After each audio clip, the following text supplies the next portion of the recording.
দর্শক, আমরা আছি করিমপুর ব্রিজের গোড়ায়। এই যে দেখুন, একটি বাঘ, চিতা বাঘ গাড়ি থেকে লাফ দিছিল, সম্ভবত ট্রাকে ছিল। ট্রাক থেকে লাফ দিছে, কোথা থেকে আসছে কেউ জানে না। ওর এলাকাবাসীর ধাওয়ায় এই যে দেখুন, এই যে কাঁচামালের গাড়ি থেকে আসছে। এই যে মারা যাবো না, এটা দেখুন চিতাবাঘ। এটা মারা যাবো না, এটা দেখছি দেখছি দেখছি দেখছি দেখছি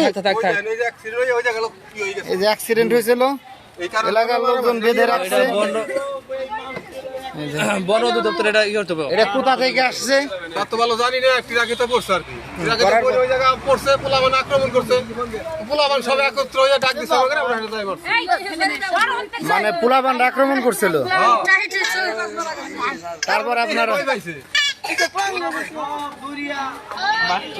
জ্যান্ত বাঘ। এটা হলো করিমপুর ব্রিজের গোড়ায়, করিমপুর ব্রিজের গোড়ায় ফকির বাড়ি রোড।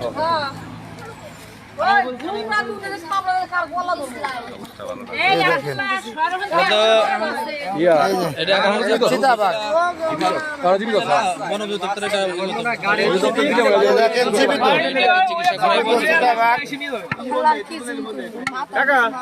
মাথায় পানি ঢেলে দেন। না না না, মাথার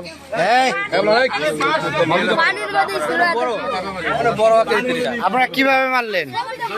স্থানীয় সবাই মিলে দুই বাস দিয়ে বাইরে খোঁজ দিয়ে পুবে বাইরে লাইছে বাইরে মারে নাই এখনো, মানে এটা মারা ঠিক হয় নাই। যে তারপর এটা এখনো জীবিত এটা বন অধিদপ্তর না, মেরে ফেলে নাই, মেরে ফেলে নাই, আধা মারা করছে, আহত করছে, কারণ আক্রমণ করতেছিল।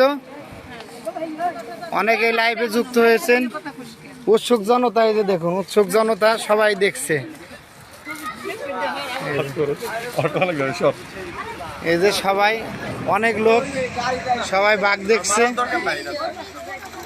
এই যে ও লাইভে অনেকে যুক্ত হয়ে গেছেন অলরেডি। এই যে জীবিত বাঘ, জীবিত বাঘ বেঁধে রাখা হয়েছে। অ্যাক্সিডেন্ট হয়েছিল। এটা কতক্ষণ আগের ঘটনা কাকা? আরে থেকে পড়ছে প্রায় 1 ঘন্টা। আমি আধা ঘন্টার উপরে। এই যে অনেকে লাইভে যুক্ত হয়ে গেছে। দেখুন জীবিত বাঘ।